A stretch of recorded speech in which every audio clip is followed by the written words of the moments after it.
Hello, everyone. I'm honored to be here, and it's only through Dr. Pillai's grace that I've been able to learn more about our brains and how our brains operate in relation to these divine sounds, which Dr. Pillai refers to as nada. And I'm going to keep this pretty short and sweet. I'm not a neuroscientist.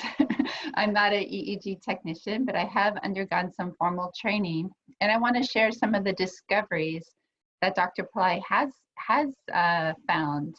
And it's the way of the future. It's revolutionary. It's where humanity is going. Humans are evolving from Homo sapiens to Homo Deus. We're going to become gods. And if the Siddhas had this technology thousands of years ago, I'm certain that they would have been sharing this with other people to convince them of the power of sound, and in this case, the power of Brzee. So it comes down to how do you shift your brain state. And the Siddhas gave us these nada sounds, and nada, when a sound becomes nada like Brzee, it's a very powerful implementation of it, which is what Dr. Pillai is going to be teaching in this program. We have our human speech, and if you say Brzee in like a conversational tone, our human speech is only 1/4 of the power of a nada sound. So when we talk about these divine mantras and these divine sounds, they have 75% is hidden and can take us back to the source of God. And they have this incredible power to shift our brain states. So Dr. Pillai talked a lot about this default network. And I'm going to show you kind of what the default network, it's actually a scientific network in your brain, which they have discovered that from the age of about 2, when you're born, the first couple of years of your life, you're with your parents, and you kind of just go and you don't challenge them. You just kind of go with the flow. Whatever your parents say or an authority figure says is the word of God. But by the age of 2, you start to kind of go through those terrible 2s, and you start to develop an identity. You throw temper tantrums, you reject certain things, and it starts to develop this information highway in your brain that they refer to as the default network. And from the age 2 onwards, our default networks get more and more developed, more and more personalized. All of our experiences start to influence our default networks, the things that we've been taught, things we've been denied, our emotional states, everything goes into this information highway in the brain. And I'm just going to go ahead and share my screen here and show you a couple of pictures because I think it'll make it a little bit more interesting. Hopefully everyone can see that. Okay, so this first picture is very, a lot of information on here, and the specifics are not so important as much to show you that scientists have done a lot of study on how we process information, where we make our decisions, and a lot of times on the right here where it says prefrontal cortex, this whole area is after all the information gets processed. It's in the front of our forehead, our temporal lobe. It's where we actually make the final selection and decision about what we're going to do, what we're not going to do. But because our default network is so strong that a lot of that's actually done by habit. You know, you don't have to think about how to drive anymore, right? You know how to drive. When you first learned how to drive, you had to put a lot of effort into it. But over time, because that information highway in our brain got so good, you really, for the most part, don't think about how you have to drive anymore. It's so automatic. So like that, we've developed a lot of habits and a lot of skills in our life that have gone from something that we've had to be very conscious about and think about to something that's just been very automatic in our brains. So this is kind of what it looks like in an EEG type of way. That an EEG is it's a electrodes or sensors that you put on your head, and the one Dr. Pillai has 20 leads. It's a 2010 EEG, which is quite standard. But these primary nodes here, don't worry about the red and the blue, are the different leads that are on your head that measure your default network. So we looked a lot at this default network to kind of determine what's going on in our brains. Now, what I want to show you first here is, this is kind of one of our reports from it. This is Dr. Pillai's brain, and he does not have a normal brain, by the way. So with these sounds, when we were experimenting with Brzee, we first had to examine the brain in just a totally relaxed state where you're not meditating. You're just asked to sit very quietly, not to move around too much or at all, and to not think anything specific.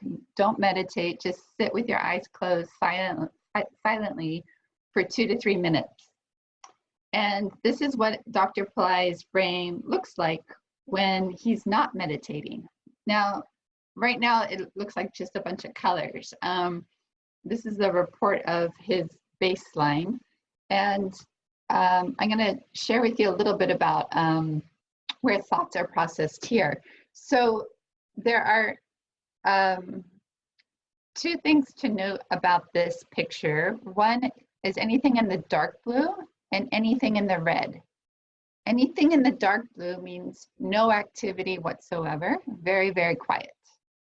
Anything in the red means there's abnormal amount of activity above the median. So this particular picture and report shows you about 6 or 7 different types of brain states that we all have going on simultaneously.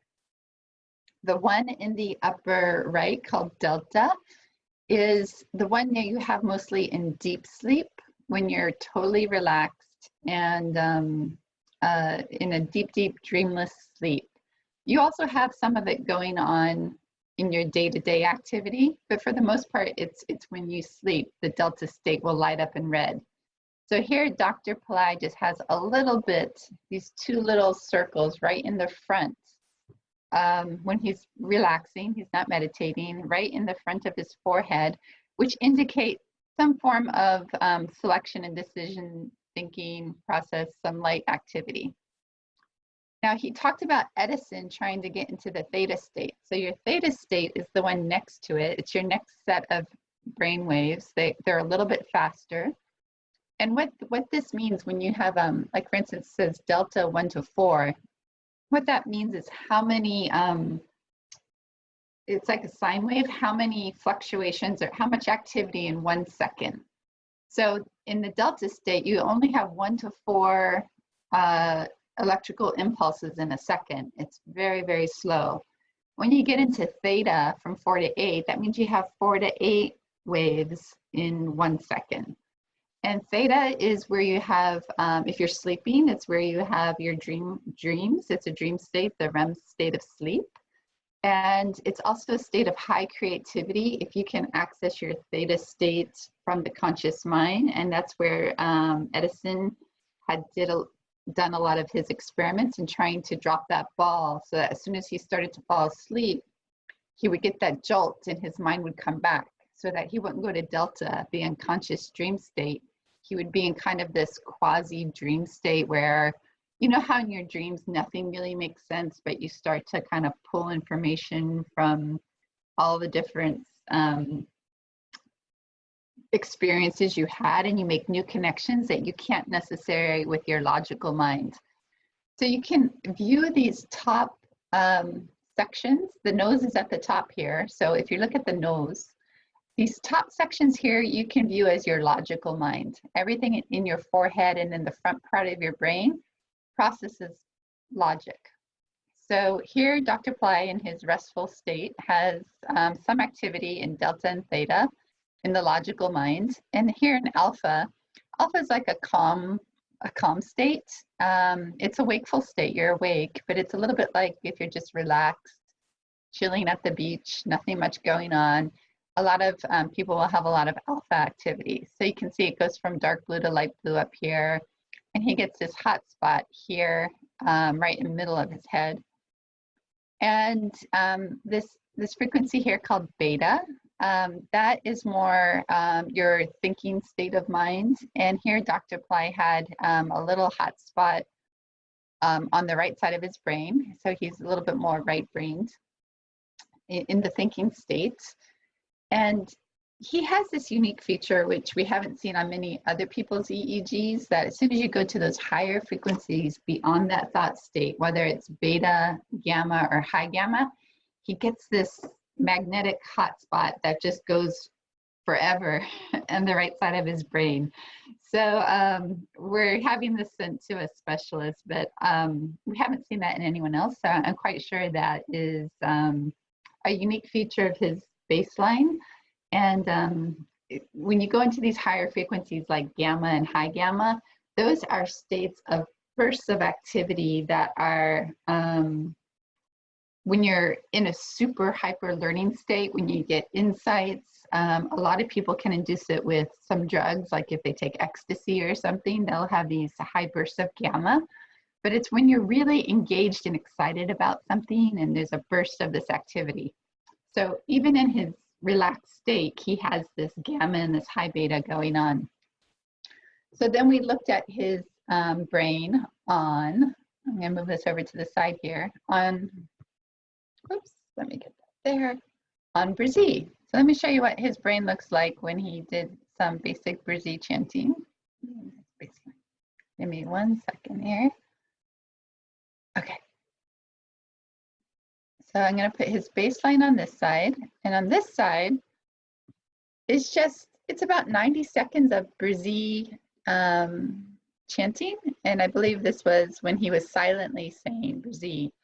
But the main thing I want to point out on his baseline is his mind is pretty quiet, by the way. There's not much, if you look at his higher thought levels and everything, he doesn't have much. And you can see it's consistent between the two. Like if you look at his the second row here, the high beta, gamma, and high gamma, those look pretty much the same. He's constantly in a state of targeted activity in his brain. But what was interesting is just Brzee's impact on his brain within 90 seconds is you can see an increased alpha here. This is the 8 to 10, 12 hertz range. And then when he does Brzee, there's an increase here of alpha. And what Brzee also did is any activity he had in the logical frontal cortex here, any mundane thinking, that whole part up here by the nose, all that activity stopped. It went to light green is kind of like where most of the population is, but most of it disappeared completely. There's not a lot of activity in that logical, mundane thinking. And then in beta, which is your thinking mind here from 12 to 25 hertz, it also completely diminished to just one spot here. So even in 90 seconds of chanting Brzee, you can stop your logical mind and you can reduce your mundane thinking, which I'm loosely referring to as beta, the beta brainwaves, which are your kind of automatic thinking network. So this was in Dr. Pillai's brain within 90 seconds. Now, what else I want to show you here is, this is kind of what it looks like when you visualize it kind of in kind of a brain scan way. This is a recreated computer image of that same image, so you can see the different parts of the brain. The default network that we have that I was referring to is actually deeper inside your brain, and you only have electrodes on the outer side. So they use all these computer algorithms to calculate how much voltage and current, to kind of look at these deeper inner brain network structures. So science has evolved to the place where you can really see what's going on inside your brain. And what's interesting about what Dr. Pillai said about neurofeedback and about learning about your brain, which I think is really, really important, is once you can see this real time in a dynamic way, you'll understand how Brzee is working. Otherwise, you have to go on faith. You're like, okay, based on faith, I'm going to do Brzee. And then maybe if you stick with it, you start to see good results. You start to see a different positivity in the world. You start to attract more opportunities. You start to increase your bank account. You start to enjoy life. And, you know, there's so much joy that Brzee brings. But a lot of people don't stick to the technique because they're not seeing the direct impact on the brain. So it was really interesting when we did our initial preliminary research to look at what Brzee did to the brain on a few individuals. So I want to show you another one. This is from another person who did Brzee. And again, this is the baseline of this second person who did Brzee. And what is interesting here is this person is, this is their baseline. So when they're quiet, this is what their brain looked like. And there's a lot of activity here on the left side of the brain, the thinking brain, a little bit more left brain, some hot spots of alpha. And then when they started reciting Brzee, and this was about a 2.5-minute test. Let me show you what happened here.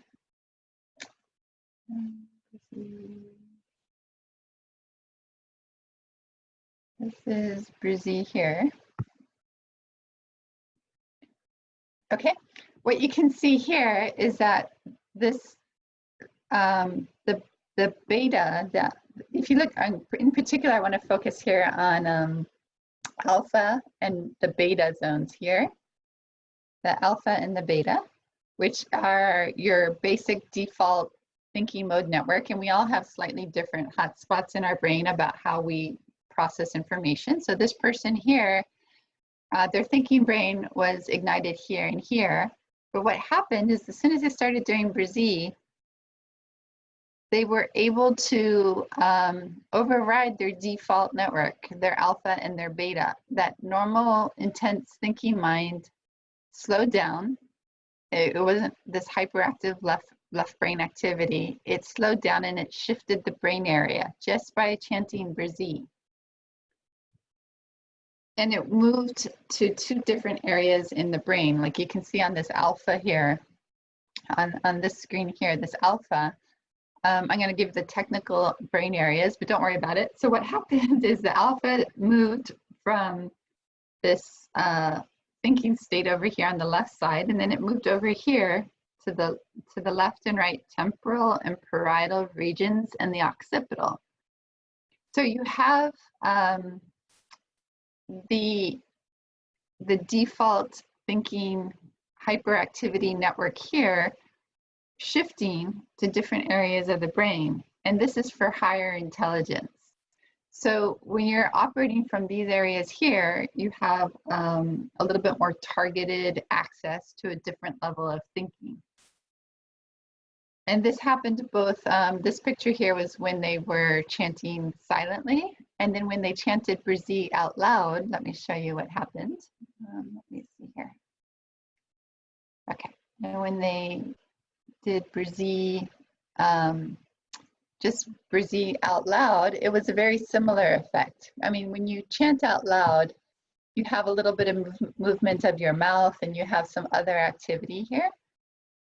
But again, you can see the alpha was shifting from, let me just put this one, this was her original alpha here. And then this one here, you can see a decrease in the intensity of the default network.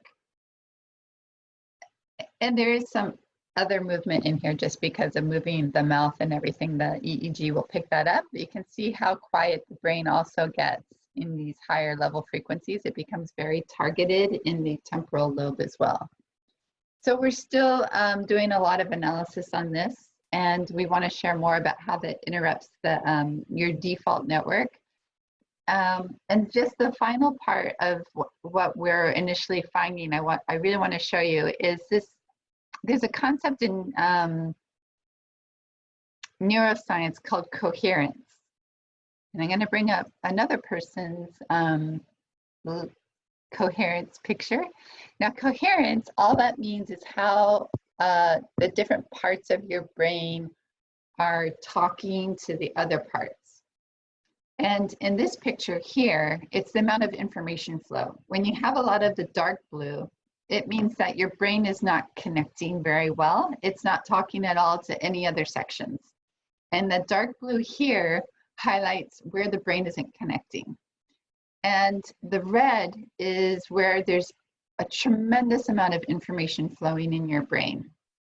So beta, if you remember, the alpha and the beta are kind of your standard thought forms. In particular, alpha is a little bit better to have more calm thinking. Beta is a more active type of engagement thinking. As I'm talking to you now, I'm definitely in beta. We need beta, we need the logical mind.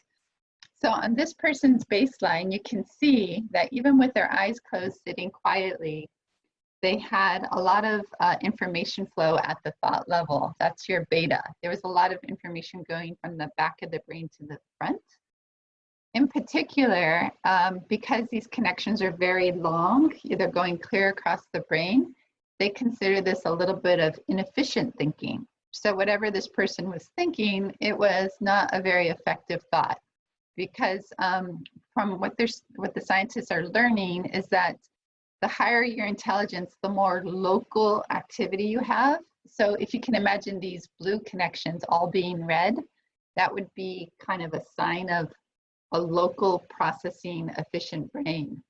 So what this baseline coherence picture shows us is that in the lower frequencies, the more relaxed and deep sleep, there's not a lot of information flow and not a lot of activity. If, as Dr. Pillai said, theta is more creative thinking, being very creative and making connections, there's no activity going on here. The dark blue means no connectivity at all. And then in the red, the thinking state here, there's a lot of activity, but it's not efficient at all. It's not using the local networks. It's good to process information. It's going clear across the brain. So what happens when you do Brzee? And I want to show you what happened to their information flow when chanting Brzee for 2 minutes. So this is when they did Brzee silently. I'm going to bring this up here. And this to me is really just totally remarkable. You can see here on the right that just by doing Brzee silently for 2 minutes, that excessive, inefficient beta thinking, that's all in the red there, completely disappeared. Instead, they got if you see no dots connected, it just means a normal amount of connectivity. What we're looking at are extremes. Blue is something abnormally not connected, and red is hyperactivity or lots of information flow. So when you have nothing, it just means everything's kind of in a balanced, steady state. So you can see particularly that all that thought energy, all that inefficient thinking completely disappeared. It's completely gone. And all of that loss of connectivity, the parts of the brain that were just like shut off and not quite working well at all in these creative thinking states of theta and in your delta state, all of a sudden those improved as well. There's no more disconnectedness. There's a lot more connectivity in a very balanced way.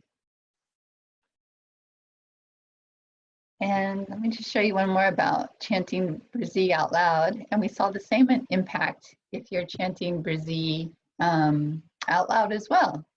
So this is if you're chanting out loud. Again, different areas, but the same thing. That stressful beta thinking, that inefficient thinking has completely disappeared. Now, you might be asking, oh, this is nice, but how long does it last? Can you really change your brain? And the good news is that you can, and it does last longer and longer. And in particular, the more you can see the impact in your brain, you get the principle of neurofeedback is when you start to see these changes implemented in your brain with your own eyes, and you see that feedback, there's a mechanism in your brain that says, oh, I did it right, I changed. And so you do it more and you do it more, and you get a release of dopamine, and then you get really high and you get really happy, and you stick with it and you do it more, and you do Brzee more and more and more. And I think that's the problem with people who meditate, is that we don't actually get to see what's going on inside our brain. The changes happen, and then we go off in the world and we get back into this beta state. And by the way, I think this beta state and inefficiency is indicative of many people. It's not just this one person, but we all have a unique signature. So we go back into this hyperactive beta state of inefficient thinking, this brain flow, or our default network where we just go into automatic mode from our habits. And what Brzee does is it interrupts these systems, and it puts the brain in the right transformative state that the yogis have been telling us it would for a long time, that you can interrupt this network. And it's really important for us to have a level of faith that it's happening. But the truth is, if we hooked you up to an EEG, which I know Dr. Pillai would love to have some devices out soon where you can self-monitor your changes, you would be so inspired every day. Like, I did Brzee for 2 minutes and it made this change. And if you get excited by that, just knowing that it really happened, you would have much greater results. But if you go back into your default network, like, okay, I did Brzee for 2 minutes, who cares, whatever, no, it's just another sound. It's just like human speech. And then you lose the impact of it, because it did make a difference. But then what happened is you put your default network mode, you're overriding the good impact of Brzee. So from what we're finding on our initial tests is that it's really important to stay with the sound. And from what the yogis and the siddhas have taught about this, the power of nada, it's not just your human speech. When you say Brzee, it is just another sound, but Brzee every sound has a secretive power to it. And we've been fortunate enough to be revealed this sound, which when you follow it, and Dr. Pillai during this Brzee course is going to show you how to follow this sound back to the source, how to put it in your body and your mind and your soul to have the greatest impact of change. It's a way of returning to the source of Brzee, which you can say is the goddess, Lakshmi, you can say it's Vishwamitra, but it's our connection to them. The nada sounds are not just spoken speech. They are secretive, they are powerful, and they give us that connection back to a higher frequency or an energy that can completely transform our consciousness. So as Dr. Pillai said, Brzee will change our baseline. And I totally believe that. We want to get out of our default system, which is our blah, blah brain. And basically, everything that Dr. Pillai had said earlier today about what we retrieve from our memory is basically garbage. What we need, and it's only gotten us as far as we've gotten today in life. So if we keep going back to our default mode, it's only going to get us where we are today. It's not going to be able to advance us further, make changes in our life. So we have to introduce something new, something that we know is going to change our brain and to change how we think and how we process information. And Brzee is going to do that.